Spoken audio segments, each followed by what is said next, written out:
que peut faire quelqu'un quand vous connaissez quelqu'un en colère et que cette personne vit une situation, comment il réagit en manière générale? Avec colère. Quand quelqu'un est très triste, parce qu'il a vécu quelque chose de grave, et qu'il vit une situation, on va prendre la même situation pour tout le monde. Un pneu qui crève sur l'autoroute. Je suis quelqu'un de colérique, ça m'arrive. Qu'est-ce qui se passe? Je me mets en colère. Voilà. Je suis quelqu'un de très déprimé parce qu'il y a eu des drames dans toute ma vie. Mon pneu crève, je suis triste. C'est encore une fois. Nanana. Quelqu'un de très léger dans sa vie, qui n'est responsable de rien, son pneu crève. Oh, c'est pas grave, je vais appeler quelqu'un, il va venir me chercher. Oh. Ça, je fais cette introduction parce qu'on va parler de quelque chose qui je ne sais pas comment le définir autrement, parce que c'est dans ma tête. C'est la nature d'une chose, vous voyez? Quelque chose de bon ne peut produire que quelque chose de bon. Quelque chose de mauvais ne peut produire que quelque chose de mauvais. C'est la nature d'une chose. Comme un arbre, un bon arbre, il y a des bons fruits, un mauvais arbre, il y a des mauvais fruits. C'est moi ce que j'appelle ça la nature d'une chose. Et on va parler ce matin de la nature de quelque chose. C'est le fonctionnement de Dieu. Comment Dieu fonctionne. Dans un domaine bien particulier, le changement. La Bible, la parole de Dieu qu'il nous a laissée, c'est des milliers de pages, c'est des centaines d'histoires, c'est des mots, des milliers de mots qui parlent de sa révélation, qui parlent de son cœur, de comment il est, comment il voit l'homme, comment il voudrait que l'homme soit pour qu'il soit heureux. Et on a beaucoup de détails sur Dieu, de comment il fonctionne. Et vous savez qu'on vit quelque chose d'assez particulier avec l'Église en ce moment, par rapport à, pour ceux qui ne le savent pas, l'Église va être vendue, le bâtiment. Je ne vous fais pas de détails, il va être vendu. Et nous sommes sans ressources. Mais nous avons la foi. Donc nous sommes dans une période de changement. Donc on se pose la question, comment Dieu fonctionne dans cette période? Qu'est-ce qu'il fait? Et c'est valable dans nos propres vies. Quand je vis un changement, comment Dieu fonctionne avec moi? Des fois, Dieu nous amène dans un changement. Des fois, c'est la vie, le chaos de la vie, le hasard de la vie qui fait que, au hasard, on peut dire le mot qu'on veut. Il y en a qui disent que le hasard, c'est un des surnoms de Dieu. Et je suis plutôt d'accord avec ça. Mais il se passe des fois des changements de saison dans nos vies, la perte d'un proche, quelqu'un qui vient dans notre vie. Il y a toutes sortes de changements. Et on veut comprendre ce matin comment fonctionne Dieu dans un moment de changement. Pour plusieurs raisons. Savoir, est-ce que je suis en sécurité dans ce changement? Qu'est-ce que je dois faire? Quel est l'état de mon cœur dans ce changement? Qu'est-ce qui va arriver? Qu'est-ce que Dieu attend de moi? Quand Dieu amène un changement, ou quand un changement s'opère, systématiquement, je vais vous poser la question. Pourquoi Dieu amène un changement dans une vie? Ou même pas dans une vie, Pourquoi Dieu, dans sa nature, apporte un changement? Pourquoi faire? Vous prenez n'importe quel exemple, oui? On est bloqué. Ok. Il n'y a pas de mauvaise réponse, hein, parce qu'on est bloqué. Ok. Quelqu'un d'autre? Pour nous faire grandir? Ok, aller au-delà de ce qu'il veut lui. Ouais. Pour nous faire sortir de notre zone de confort. Ouais, c'est ok. Qui d'autre? Ouais. Guérir nos cœurs. Ouais. Il y a plein de réponses possibles. Et en substance, tout ce que vous décrivez, c'est vrai, ce sont des symptômes du changement, alors de bons symptômes, mais c'est en substance toujours pour amener un approfondissement dans sa connaissance à lui, de son cœur, de son projet, de son plan et de ce qui arrive de nouveau. Et ça, c'est toujours ça qui prend forme, toujours ça. Regardez la loi de Moïse. Elle arrive sous forme de texte. Elle est là, elle est tangible, elle est palpable. Les gens l'appliquent, puis arrive un moment où on devient légaliste et on l'applique juste pour l'appliquer, en ayant oublié l'esprit de la loi, en contraignant les gens. C'est ce que les pharisiens, les sadducéens faisaient, vous savez, hein, donc quand Jésus il attaque un peu cette image-là. Qu'est-ce qui se passe avec cette loi? Elle ne change pas, parce que c'est la parole de Dieu. Les valeurs qui sont dans cette loi ne changent pas. Et qu'est-ce qui se passe dans ce changement? Ça ne change pas, mais ça change. Jésus vient l'accomplir. Il vous a été dit, tu ne commettras pas d'adultère, mais moi, je vous dis, quiconque regardera une femme pour la convoiter a déjà commis un adultère dans son cœur. C'est un changement qui apporte une nouvelle dimension. Vous comprenez? Le temple. Au début, on a un peuple qui n'est rien, esclave en Égypte, le peuple hébreu, Dieu les délivre. C'est un changement dans une nouvelle dimension. Et qu'est-ce qui se passe? Il y a un désert. Dieu se révèle à eux dans le désert. Il y a la loi, il y a tout ça. Ensuite, ce groupe de personnes devient un peuple. On les appelle les Juifs, parce qu'ils viennent de Juda, la terre de Juda. Après, ça devient une nation. C'est un changement. Dieu opère des changements. Pourquoi? Pour l'excellence de la révélation qui arrive avec Jésus-Christ, avec tous les prophètes qui sortent de cet endroit-là, ceux qui disent que Jésus, le Fils de Dieu, le Sauveur, le Messie, sera cloué sur un bois entre deux brigands, il sortira du sein de la Vierge dans les campagnes, dans le désert, les boiteux sauteront de joie, les aveugles verront, les muets chanteront, les sourds entendront. Tout ça vient d'ici. Dieu amène un changement systématiquement pour l'approfondissement de la connaissance de son cœur, de son plan, et pour nous ramener proche de lui. Il y aura plein d'exemples, le but, ce n'est pas de faire ça. Le déluge, pour un dernier exemple, ou la mer Rouge. On se pose la question, pourquoi Dieu a fait ça? Dans le Nouveau Testament, Paul l'explique, c'est une préfiguration de notre baptême. Vous voyez ce changement. Dieu amène des choses, et il y a des changements qui s'opèrent pour qu'on puisse les comprendre, que ça prenne plus de sens spirituellement, pour qu'on puisse le vivre. C'est comme ça qu'il fonctionne, le Seigneur. Dès qu'il apporte un changement, il y a quelque chose qui s'opère de nouveau. On va aller plus profond dans ce changement, mais dans une église, c'est pareil, le changement qu'il y a là. Ça va opérer quelque chose de nouveau. Bon, quand il y a un changement, il y a une situation qui arrive, qui est nouvelle, inconnue. Ça, c'est la première étape. On n'a rien à faire, on constate juste aujourd'hui, on constate que ce local sera vendu. Et nous n'avons aucune ressource. Voilà notre constat. Jusque-là, ça va. C'est juste un constat. On n'est pas encore dehors, on n'est pas encore... Je vous pose la question, qu'est-ce qui arrive après le constat? Par exemple, je vous donne une situation concrète. Votre employeur a fait faillite. Et il vous dit, monsieur, madame, c'est notre dernière semaine à tous. C'est l'annonce. Jusque-là, tout va bien, vous travaillez encore. Vous n'êtes pas encore en galère d'argent, mais qu'est-ce qui va se passer après? Ça commence par ça finit par désert. Le désert, les amis, le désert arrive. Le désert pointe le bout de son nez. Sachez une chose, compte tenu de ce que c'est le changement de Dieu, il n'y a pas meilleure bénédiction qu'un désert avec lui. Vous allez voir pourquoi à la fin.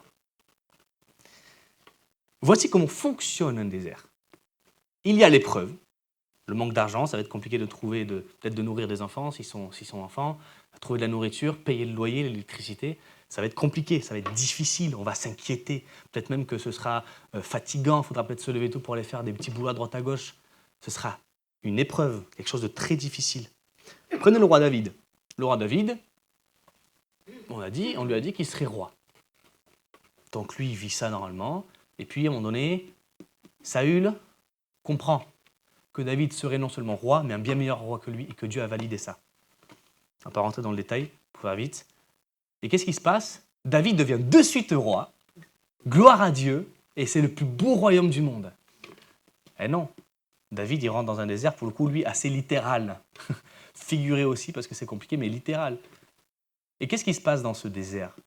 Combien de fois David a eu l'occasion de tuer Saül et de prendre sa place? Combien de fois? Il nous en est recensé 2.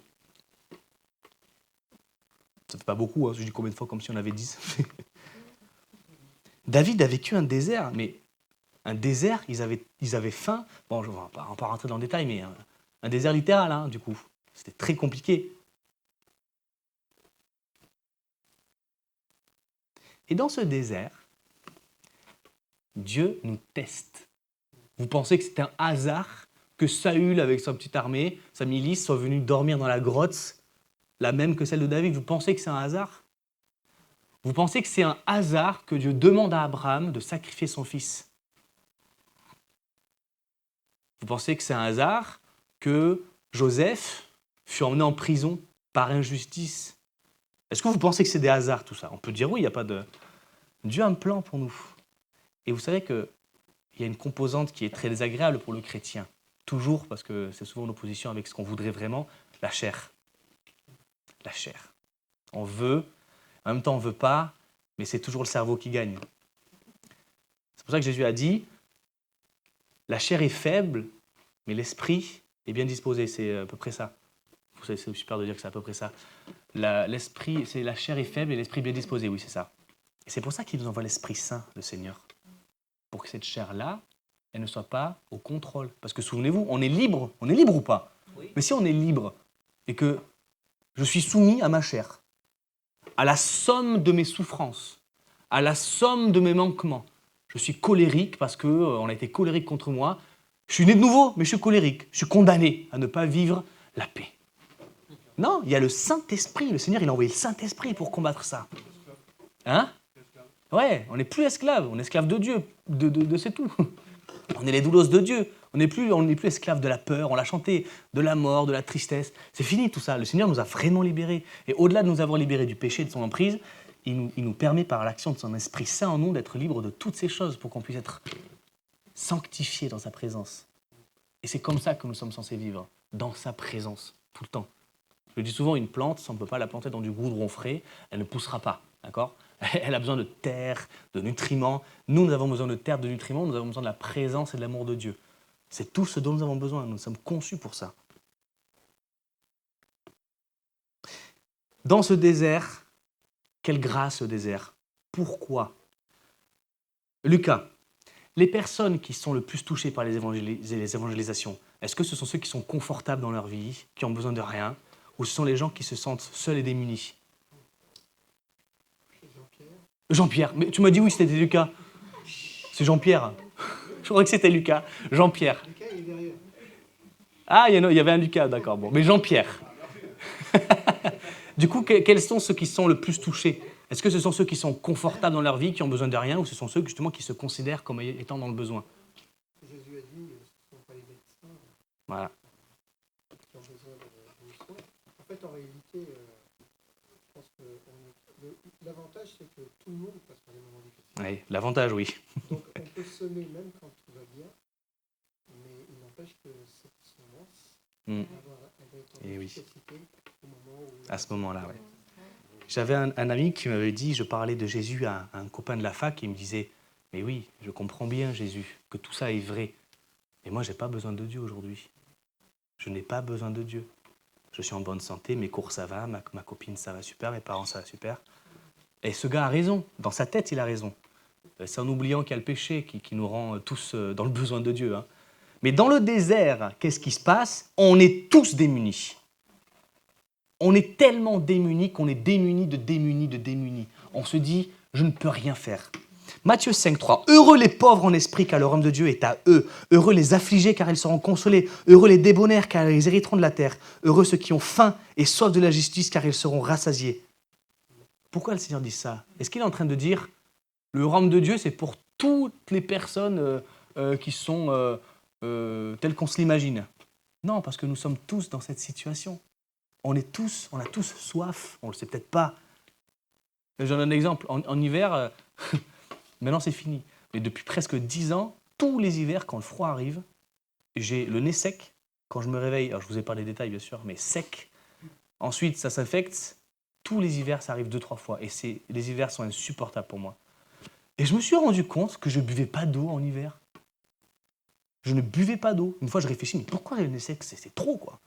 Et je me dis, mais j'ai bu de l'eau quand? Et c'était il y a peut-être 3 jours. Alors on mange, il y a de l'eau, mais je ne buvais pas d'eau. Comment? Et puis je me suis dit, mais c'est sec, pourquoi? Parce que c'est pas mouillé, parce que ça manque d'eau. J'ai bu une demi-bouteille, le lendemain, quand je me suis réveillé, plus sec. Je fais, ah bah tiens. Des fois, on ne sait pas quand on a soif, à cause de subterfuges de l'ennemi, à cause de... Peut-être qu'on croit qu'on boit. Boire du coca, c'est pas boire de l'eau. Manger de la bonne nourriture, c'est pas pareil que de manger de la mauvaise nourriture. On est peut-être repu, rassasié, mais on a faim de nutriments, notre corps a besoin. Dans ce désert, nous sommes mis en condition de prendre conscience qu'on est démunis, qu'on a besoin de Dieu pour de vrai. Et ça nous ramène à notre condition primaire dans laquelle Dieu nous a créés. Dieu nous a vraiment créés. Vous voulez savoir qui vous êtes? C'est très simple.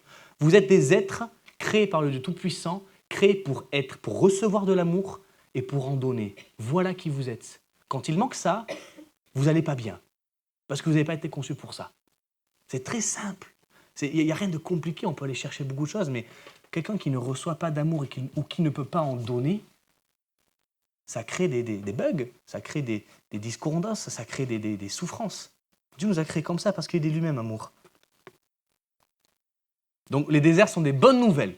En vrai, sont des bonnes nouvelles. Mais bonnes nouvelles si on le considère comme tel, avec le Seigneur, sachant qu'il nous accompagne. Bon, le peuple d'Israël, quand il est libéré par le Seigneur de l'Égypte, ils ne sont pas dans un lieu désert en vrai. Ils sont dans un lieu de fiançailles. Parce que le désert nous fait tellement prendre conscience qu'on n'est rien, qu'on a besoin d'un sauveur, qu'on se tourne vers Dieu, parce que c'est notre seule solution. Vous voyez, il y a des gens qui sont tellement désespérés qu'ils vont payer des personnes pour parler à des morts. C'est triste. Ne critiquez jamais ça, soyez triste. Parce que on est démunis face à certaines choses. Mais quand on tourne ça vers Dieu, notre démunition, je ne sais pas si ça se dit, on se tourne vers Dieu lorsqu'on est démuni et que c'est vers Dieu qu'on se tourne, le désert devient un lieu de bénédiction profond. Profond. Ce sont des lieux de fiançailles où Dieu se révèle, les déserts. Parce qu'en lui faisant confiance, on voit comment il agit. En lâchant prise, on voit comment il prend le relais. Les lieux de désert sont, les amis, vraiment, ce que nous vivons là, je le dis par la foi, c'est une bénédiction. Parce qu'ensuite, avec l'Église, ensuite, quand on apprend à connaître le Seigneur, quand il se révèle à nous dans ces moments de fiançailles, on est à part avec lui parce qu'on a besoin de lui seulement. Qu'est-ce qui se passe ? Il nous fait passer par des situations et il nous fait vivre des situations où on prend de nouvelles décisions. De nouvelles décisions. Le Seigneur va dire, n'essaye plus ça, ça ne marchera pas. Ce n'est pas pour toi. Tu verras, essaye. Une situation arrive, on peut essayer, on essaye. Ah ben oui, Seigneur. C'est le test. Dieu nous teste. Pensez-vous que Dieu ait testé Abraham pour savoir si vraiment il aurait donné son fils ? Alors certes, il dit, maintenant je sais, mais pensez-vous que le Seigneur n'était pas au courant ? Pensez-vous même que le Seigneur, en mettant le Dieu Tout-Puissant, en mettant l'arbre de la connaissance du bien et du mal, du fruit de la connaissance, il se dit « Oh mince, qu'est-ce que j'ai fait ?» Il ne s'est pas dit ça, le Seigneur. Il savait très bien, mais ce sont des composantes nécessaires pour que ça lui arrive, pour qu'on ait le choix. Le Seigneur n'est surpris par rien, il est surpris par personne. Il sait comment ça se passe. Ces tests-là, en réalité, ils sont pour nous. Abraham, saviez-vous qu'Abraham a réellement sacrifié son fils ? Est-ce que vous le saviez, ça ? Sur l'autel de son cœur. Abraham a vraiment, réellement ça. Quand on a son fils et qu'on est comme ça, on l'a fait. On l'a fait. Hein. Quand on a fait 3 jours pour l'amener sur une montagne, ça a duré 3 jours le chemin. Il savait ce qu'il lui ferait. Alors, même s'il avait cette connaissance, il le ressusciterait, il avait foi en son Dieu. Mais sur la table, sur l'autel de son cœur, il l'a fait. Et on va prendre cet exemple d'Abraham. Pourquoi Dieu a demandé à Abraham de sacrifier son fils ? On dit ça à quelqu'un, ça n'a pas, en vrai, on est d'accord, sur le premier plan, ça n'a aucun sens de faire ça. Pourquoi Dieu est en train de promettre dans les échanges avec Abraham, Dieu, c'est quoi la nature de l'échange ? C'est la promesse de la postérité. C'est quasiment l'unique échange qu'il y a entre Abraham et Dieu. C'est cette promesse de la postérité, plus grande que les étoiles, en imaginant le sable et que ce sera plus grand que ça. Et ça, il arrive. Le fils de la promesse arrive par la foi de Sarah et d'Abraham. Et Dieu dit, donne-le-moi, sacrifie-le, va le tuer, en gros. Ça n'a pas de sens. Donc on se pose la question, pourquoi est-ce que Dieu met Abraham dans ce désert-là, dans ce test-là, dans son désert ? Parce que, et c'est une image pour chacun d'entre nous, parce que Isaac, étant l'objet de l'échange entre lui, Abraham et Dieu donc, était un potentiel objet d'idolâtrie. Vous comprenez ? Parce que Abraham a une relation avec Dieu où Dieu lui dit « Je te bénirai et toutes les nations seront bénies par toi. Tu seras le plus grand. Tu seras un père d'une multitude. Considère les étoiles, plus grand que ça. Considère le sable fin de la terre, du désert. Ce sera plus grand que ça. » Et le premier, il arrive. Parce qu'Abraham ne pouvait pas avoir d'enfant, ni lui et sa femme, il était trop vieux. Ils ont usé de subterfuge avec Agar, mais ce n'est pas le sujet. C'était la nature de l'échange entre Abraham et Dieu. Et le fils de la promesse arrive. Mais quand on est Abraham, on dit « Oh, il est là !» Et puis on ne voit que par lui. Comprenez ? Le fils de la nature, presque même, la raison pour laquelle Dieu est avec moi en relation, c'était ce fils-là. Maintenant qu'il y a ce fils-là, Pourquoi Dieu? Ça sert à quoi? Parce que c'était la nature de notre échange. Maintenant que le produit de cet échange est là, j'ai plus besoin de Dieu. Si quelqu'un vous dit, je vais te former pour te donner un travail, et que vous avez ce travail, il n'y a pas de relation avec cette personne, ce n'était pas le but du projet, ce n'était pas le but du début de la relation. Là, le Fils est venu, pardon, je suis un peu lent sur ça, mais c'est important de comprendre, le Fils est venu. Donc, ce Fils représente aussi un potentiel danger d'idolâtrie par rapport à Dieu. Donc, dans nos vies, quand des fois il y a des déserts et qu'on est déjà engagé avec Dieu, qu'on a fait une alliance, qu'on s'est baptisé en faisant une alliance devant tous, on fait des alliances avec le Seigneur, il faut attention, il faut respecter. Hein. Et que derrière on n'a pas nos engagements, quelque part on a dit au Seigneur, en me baptisant par exemple, ou en m'engageant avec toi, je t'autorise à me rattraper de mon chemin si je sors de cet engagement. Donc, quand on est avec le Seigneur et qu'on est sur l'estrade là, et on a témoigné devant tous que le Seigneur a sauvé ma vie, je m'engage avec lui, et qu'un an plus tard, on se donne du Seigneur, il nous rattrape. Hein. Le Seigneur nous rattrape parce qu'il nous aime et parce qu'on s'est engagé. C'est un Dieu d'alliance. Donc, il demande à Abraham de lui donner son fils. Et il l'a fait. Pas réellement, mais sur l'autel de son cœur, Isaac est mort. Il n'est plus un objet d'idolâtrie. Bien sûr, après, ça annonce comment le Seigneur va faire pour nous aussi avec son fils. C'est une préfiguration de Jésus. Mais il réussit le test. David, en n'interagissant pas lui-même pour que son ministère arrive plus vite, il ne tue pas Saül, pour 2 raisons. Déjà, c'est Dieu qui fait justice.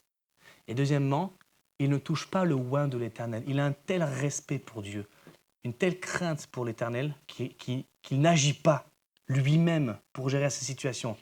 Vous avez une situation au travail qui vous met dans un désert, laissez Dieu agir, ne faites rien, surtout ne faites rien. Alors, si demain vous êtes en danger sur la route, faites quelque chose, mettez-vous sur le côté, en vue de discernement. Mais ne faites pas justice vous-même, ne faites pas vengeance vous-même, c'est ça pardonner aussi. C'est le Seigneur qui gère. Et vous voulez voir la gloire de Dieu, laissez Dieu faire. C'est un peu, j'aime bien cette image, oh Seigneur, fais pleuvoir sur nous ta bénédiction, puis on sort un parapluie comme ça, fais pleuvoir Seigneur Jésus, fais pleuvoir. Ça n'a pas de sens de faire ça. Il faut laisser le Seigneur faire. Et Paul dit souvent, l'œuvre de Dieu commence là où la nôtre s'arrête. Et je suis d'accord avec ça. Ça ne veut pas dire qu'il ne faut rien faire. Hein. Louer le Seigneur, c'est quelque chose qu'on fait. Aimer, vous avez compris l'idée. Et donc ensuite, après cette période de fiançailles dans le désert, après ces tests où on a voulu vraiment, en demandant l'aide du Saint-Esprit, manifester le cœur de Dieu, on a réussi le test. Pas pour Dieu, lui savait comment ça se passerait, pour nous. Parce que maintenant, nous savons. Et combien d'entre vous, ayant vécu quelque chose avec Dieu, vous pouvez dire, maintenant je sais comment je réagirai avec Dieu. Aujourd'hui, si quelqu'un venait à l'église nous braquait avec des pistolets, je ne sais pas en vrai ce que je dirais. Évidemment, dans ma tête, je me dis, j'aimerais dire, peu importe, le Seigneur est vivant. J'aimerais dire ça, vraiment. Et je ne pourrais le savoir que le jour où ça m'arrive. Ce serait un désert très, très court, mais très intense aussi. Mais à la fin, je pourrais dire, je sais que je pourrais mourir pour mon Dieu. Vous comprenez ? Je ne souhaite pas que ça m'arrive, ni que ça vous arrive. Hein. Mais c'est cette idée-là de « maintenant je sais ». Et puis dans le désert, c'est le moment où Dieu peut former notre cœur. Que notre cœur est malléable. Parce qu'on est démuni. Donc on ne se dit pas « j'ai la solution, je n'ai pas besoin de changer ». Ben non, on se dit « je suis démuni ». Et le Seigneur, il fait comme il veut.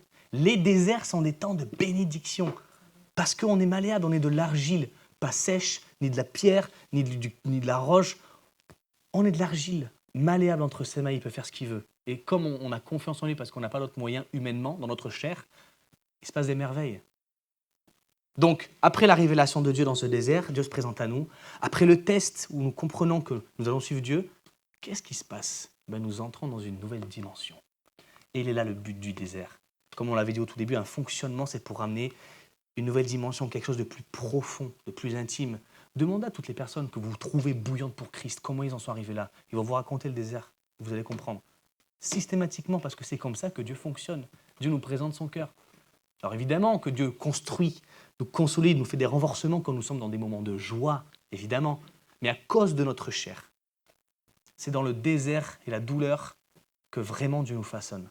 Vous prenez tous les personnages de la Bible, même Jésus l'a vécu. Moïse, Abraham, Même Samson, avant de demander pardon à Dieu une dernière fois ses forces pour terrasser les Philistins. Tous, Joseph en prison, Joseph, tous, David, tous, absolument tous. Tous ceux qui ont suivi Dieu en tout cas. Donc après ce désert, nous avons une nouvelle dimension, une bénédiction.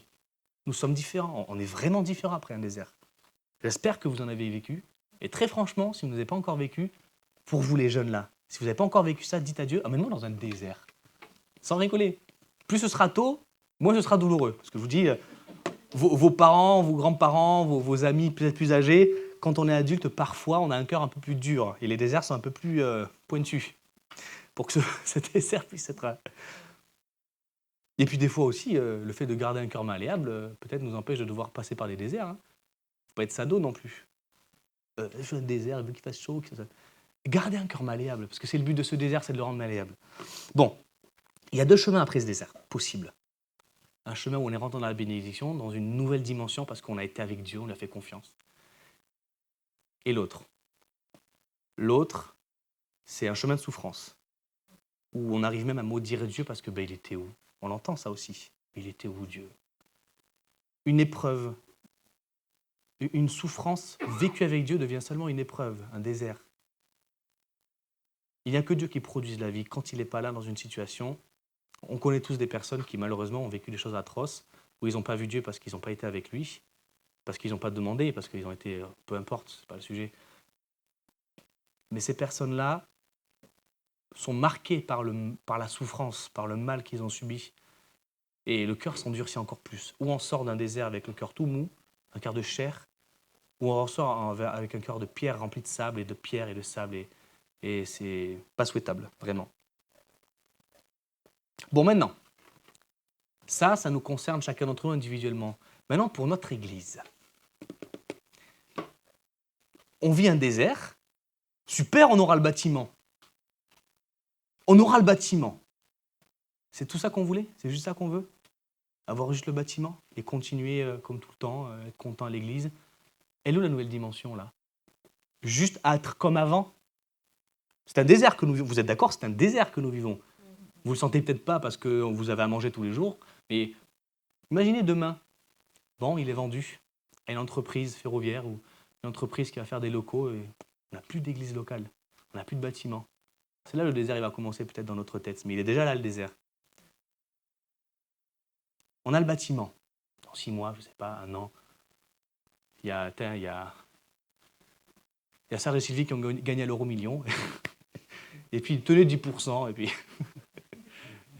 Et si on a le bâtiment, où est la nouvelle dimension? On réfléchit à ça? Et c'est quoi? On fait comme avant? Je fais exprès de tenir pour qu'on puisse se dire, oui, c'est vrai, si on a le bâtiment. C'est ça le combat? C'est juste le bâtiment? Moi, mon combat, c'est la traîne. C'est les gens de la traîne. Comment?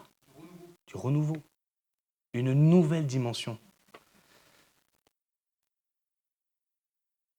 Je vais faire un disclaimer. Attention, soyez vigilants, soyons vigilants, très vigilants.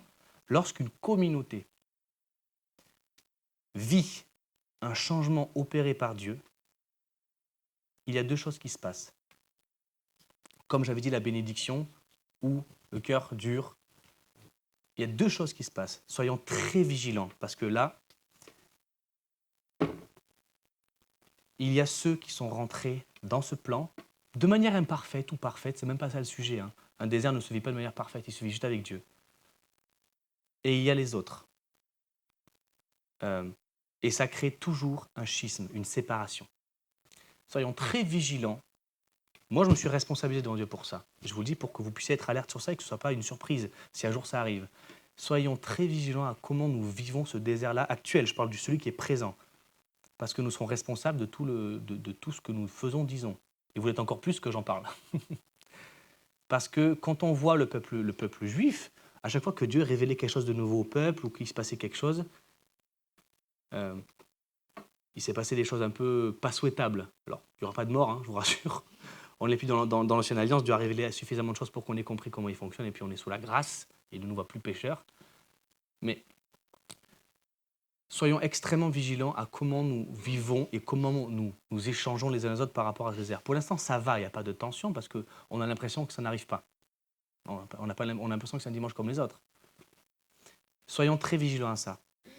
Pas m'étaler là-dessus, mais vous connaissez les exemples dans la Bible, la révolte de Corée, par exemple.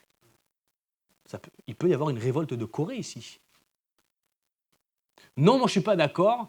Je pense qu'il faudrait faire comme ça par rapport au local, ou je pense qu'il faudrait telle ou telle chose. On a le droit de ne pas être d'accord. Ça, c'est une chose. On a le droit de ne pas être d'accord. Ça, c'est pas grave du tout. Hein. Dieu n'a jamais eu de problème avec ça. Mais la façon dont on exprime notre désaccord, c'est là que ça change tout. La médisance, un petit peu. Vous savez comment ça se passe, hein? On a tous un peu fait. Hein. On médit un petit peu, puis on va voir le copain de l'église, là. On va passer un jeudi soir chez lui, et puis on va parler sur le pasteur.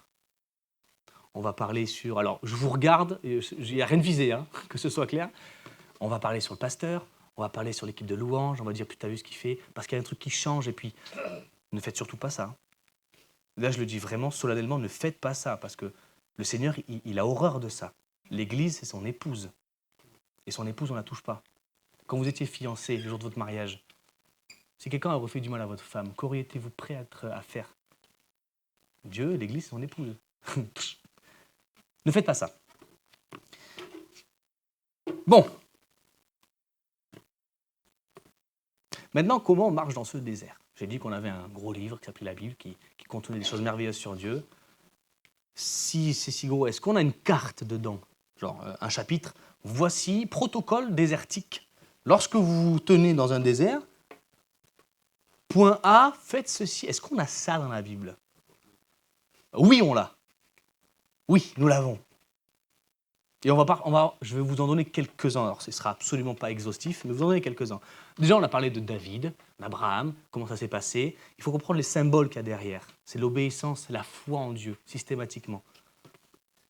Mais il y a aussi calculer la dépense. Dieu nous a donné un cerveau. Sachez que votre cerveau, votre intelligence, quand vous l'utilisez, c'est un miracle à chaque fois. La vie est un miracle. La création est un miracle. C'est quelque chose de merveilleux. Votre cerveau n'est pas le revers de la pièce de la foi. Notre cerveau est quelque chose que Dieu veut qu'on utilise parce qu'il nous l'a donné. Bon, Luc 14, 28, c'est dans un contexte où Jésus dit « Suivez-moi ». Mais nul ne peut me suivre s'il ne peut pas sa croix, s'il ne peut haïr son père et sa mère. On va pas rentrer dans le c'est quoi haïr? En gros, c'est la capacité à dire c'est Dieu qui compte le plus, comparé au reste de ce que j'aime.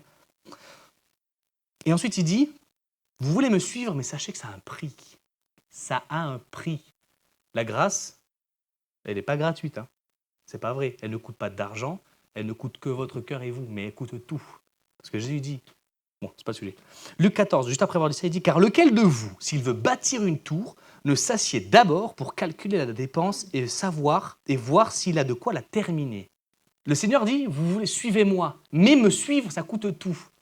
Donc, pensez-y. » Pourquoi il dit ça à Jésus? Parce que ça a un coût de le suivre et que si on n'a pas calculé ce coût, on risque de mal s'engager.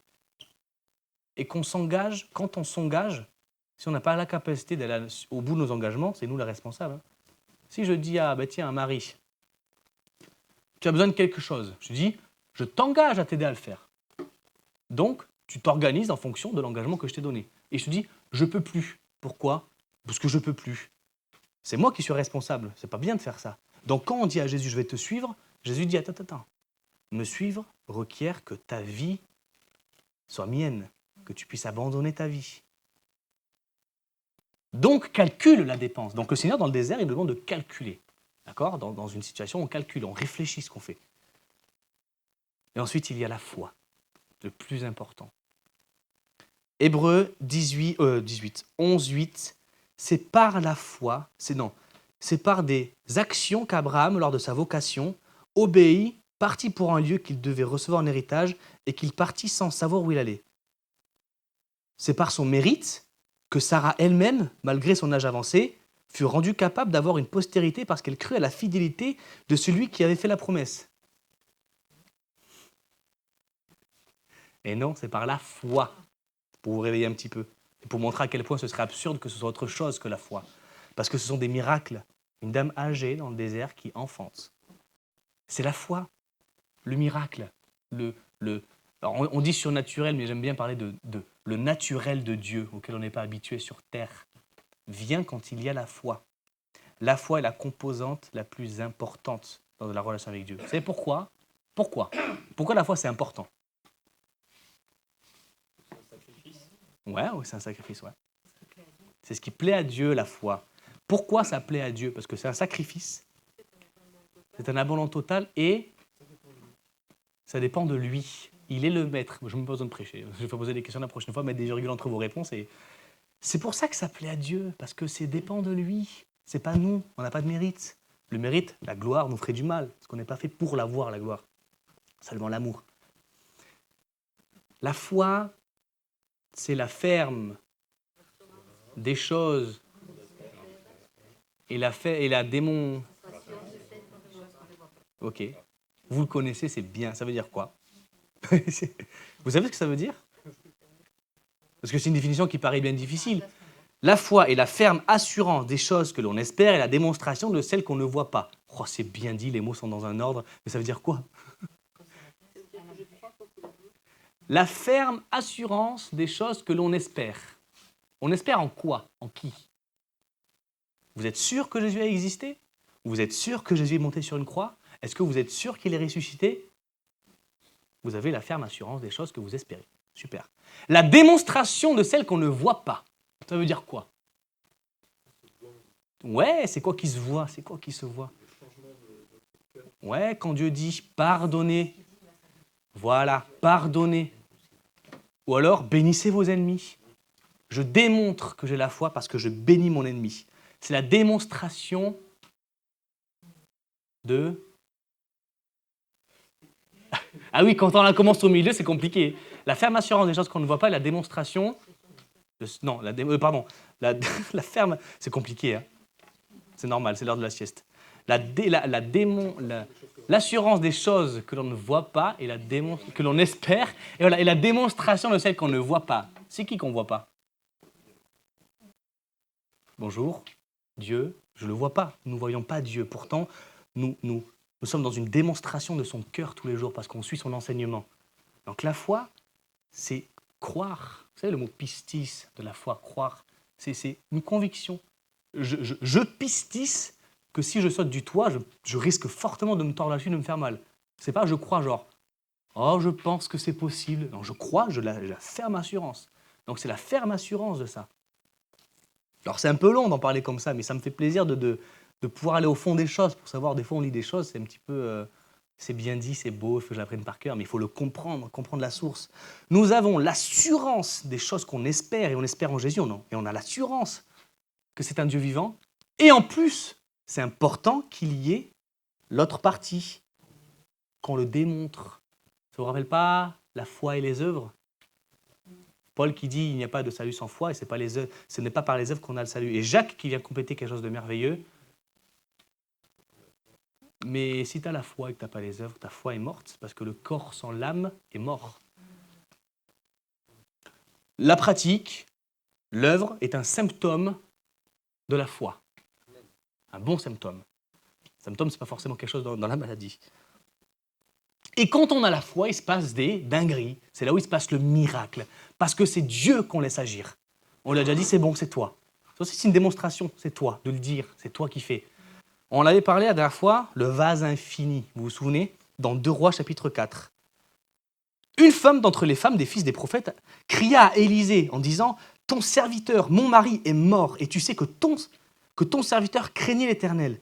Or, le créancier est venu pour prendre mes 2 enfants et en faire ses esclaves. Et Élisée lui dit, que puis-je faire pour toi ? Dis-moi, qu'as-tu à la maison ? Elle répondit, ta servante n'a rien du tout à la maison, qu'un vase d'huile. Et il dit, va, demander au dehors des vases chez tous tes voisins, des vases vides. Et n'en demande pas un petit nombre. Quand tu seras rentré, tu fermeras la porte sur toi et sur tes enfants. Tu verseras dans tous ces vases et tu mettras de côté ceux qui seront pleins. Quand tu seras rentré, tu fermeras la porte sur toi et sur tes enfants, tu verseras dans tous ces vases et tu mettras de côté ceux qui seront pleins. Alors elle le quitta. Elle ferma la porte sur elle et sur ses enfants et lui présentait les vases et elle versait. Lorsque les vases vides qu'elle avait récupérés fussent tout remplis, Elle dit à son fils, présente-moi encore un vase. Mais il lui répondit, il n'y a plus de vase. Et l'huile s'arrêta. Elle alla le rapporta à l'homme de Dieu et il dit, va vendre l'huile et paie ta dette et tu vivras, toi et tes fils, de ce qui restera. Donc, qu'on se le représente un peu l'histoire. On a une dame, vous avez compris, qui a un problème. Et le prophète Élisée lui dit, tu prends ton vase d'huile, ton vase magique, et tu le remplis dans les autres. L'huile s'arrête quand il n'y a plus de vase à remplir. Et qu'est-ce qu'on avait dit il y a 2 semaines sur ça? Qu'est-ce que ça veut dire pour nous? Vous avez saisi peut-être que je parle un peu vite ou autre. On a un vase infini qui s'est écoulé à l'infini. Peut-être que si on en a eu 150 de plus, ça aurait continué, parce que l'huile s'est arrêtée uniquement lorsqu'il n'y avait plus de vase à remplir. C'est comme ça que fonctionne Dieu aussi. C'est comme ça que Dieu fonctionne. Souvenez-vous les 5 pains et les 2 poissons. Moins il y avait de pain et de poissons au début, plus il en avait à la fin. Le royaume de Dieu est infini. Le royaume de Dieu fonctionne comme ça. Moins on a, plus Dieu se glorifie en donnant plus. Donc, dans cette nouvelle dimension que nous allons vivre, ne disons pas seulement à Dieu, nous voulons le bâtiment. Demandons qu'on ait les finances pour tous les travaux. Demandons que ce lieu soit un lieu connu. Demandons que ce lieu puisse accueillir des choses de la ville pour pouvoir partager l'évangile, pour pouvoir être en dehors de nos murs. Ne prenons pas 4 vases vides. Comprenez? La nouvelle dimension, elle se demande, elle se vit. On y rentre dans la nouvelle dimension.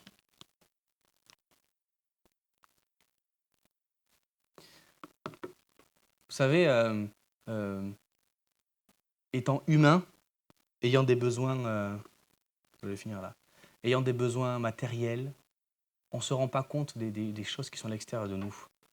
Vous avez dit qu'on avait fait la réunion là, quand il y avait Samuel Duval. J'ai un peu honte de ce qui se passe. Parce que si on n'a pas l'église demain dans l'avenir, qu'on doit partir, j'aurais vraiment honte de rien avoir fait pour cette ville. De m'être contenté de venir à l'église faire des bons cultes. Alors c'est bien, on prend soin des gens, on vit la communion fraternelle, mais est-ce que c'est ça que Dieu nous demande? Est-ce qu'on est parti faire des disciples juste à la traîne? Alors il y a des gens de la traîne ici, il y a des gens de la traîne, mais depuis peu. Et moi je pense qu'on a quelque chose à faire là-dessus. C'est quelque chose qu'on discute avec l'équipe pastorale, le conseil. On a quelque chose à faire à la traîne.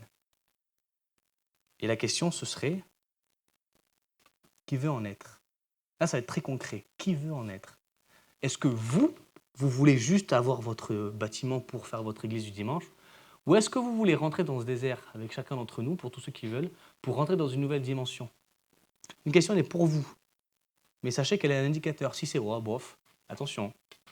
Attention à vous, parce que le Seigneur, peut-être qu'il va vous amener dans un désert un peu plus profond pour changer ce bof en « je veux plus de toi, Seigneur ». Est-ce que vous voulez ça? Répondez pas, c'est pour vous, c'est pour votre cœur.